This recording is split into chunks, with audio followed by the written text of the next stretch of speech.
Assalamualaikum warahmatullahi wabarakatuh. Selamat pagi buat teman-teman semuanya.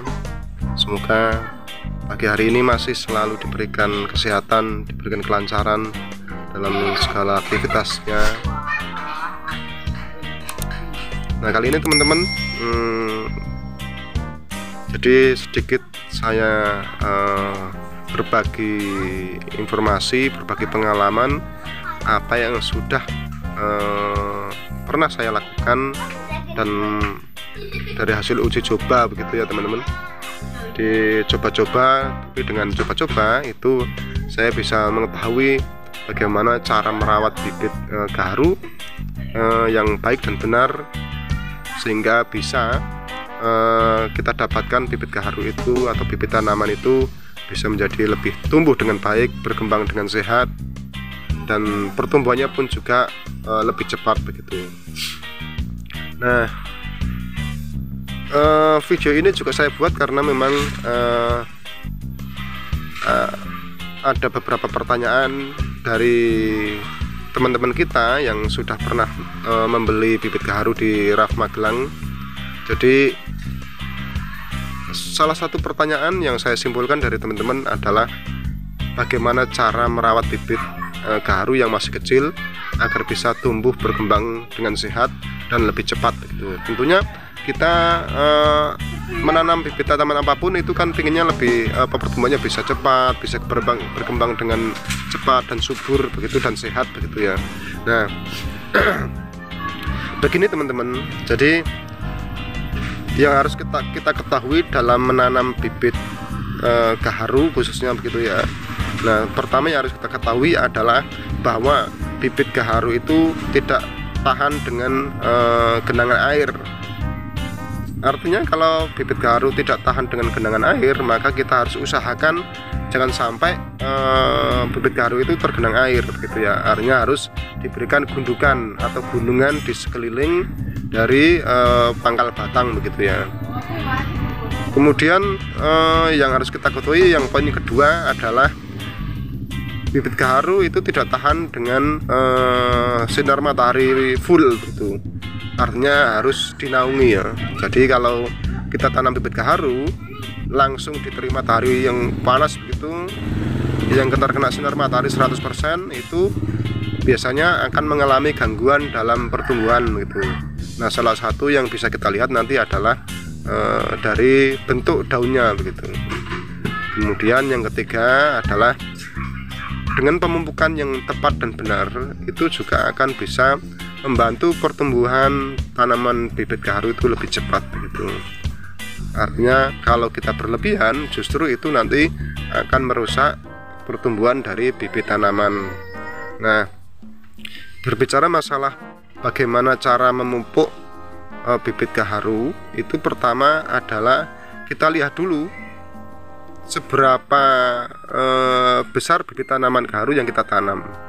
Misalkan kalau kita tanam itu dari ukuran 30 cm seperti ini, maka dosisnya pun harus juga kecil begitu ya. Nah, kalau kita tanam bibit gaharu mulai dari 1 meter, itu juga dosisnya harus disesuaikan dengan tingginya dari bibit tanaman gaharu yang kita tanam begitu. Artinya semakin dewasa begitu, itu kita beri dosis lebih, maksudnya kita tambah gitu ya, dosisnya kita tambah. Jangan disamakan ketika kita tanam bibit gaharu yang masih kecil, dosisnya 1 sendok makan. Kemudian bibit yang lebih besar juga sama 1 sendok makan gitu. Itu tidak seperti itu teman-teman.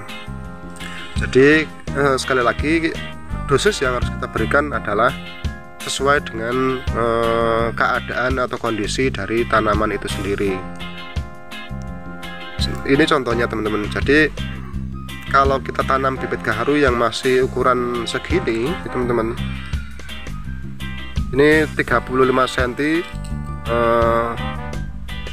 30 sampai 35 cm, saya kasih dosis itu hanya secumut teman-teman. Jadi kira-kira itu 10 butir begitu ya, 10 butir NPK jenis grower teman-teman. Nah, nanti tanda-tandanya kalau bibit ini dia overdosis dari pupuk kimia, maka pucuk-pucuknya ini dia nanti akan namanya rontok teman-teman. Karena kenapa ya rontok? Karena sistematika perjalanan dari pupuk kimia itu begini teman-teman. Jadi kalau pupuk kimia itu terlalu over, ya kemudian dia akan terserap oleh akar, kemudian akar dia akan lari ke batang dan akhir-akhirnya dia akan lari ke daun begitu ya, sehingga terjadi penguapan. Kemudian setelah penguapan nanti suhu di dalam pohon ini dia akan panas. Nah setelah panas dia akan lari ke pucuk-pucuk daunnya atau ke daun-daunnya. Nah nanti ketika sudah lari ke daun atau ke pucuk daun, daunnya itu bisa mengalami kisut, kemudian juga pucuk-pucuknya itu dia rontok gitu teman-teman. Nah artinya itu overdosis begitu. Tapi kalau pemupukan itu tepat, maka dia nanti akan seperti ini teman-teman. Jadi ini yang tadi saya sampaikan itu saya kasih hanya 10 butir NPK jenis grower. Nah ini kira-kira baru 1 mingguan yang lalu teman-teman.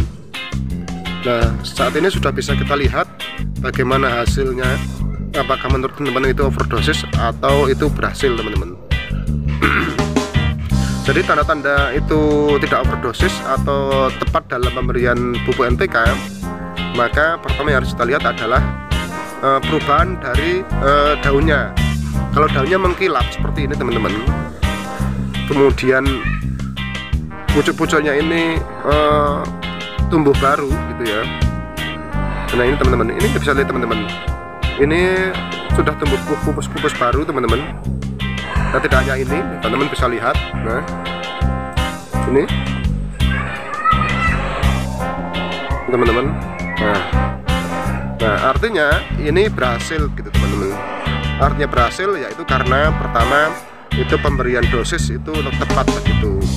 Kemudian memang bisa seminimal mungkin kita hindari genangan air, dan kemudian juga sebisa mungkin kita kurangi pencahayaannya teman-teman.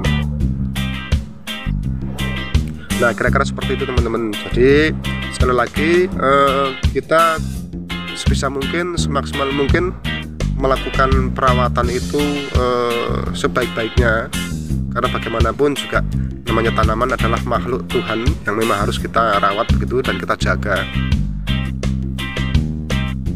Nah ini saya hanya kasih NPK grower saja teman-teman.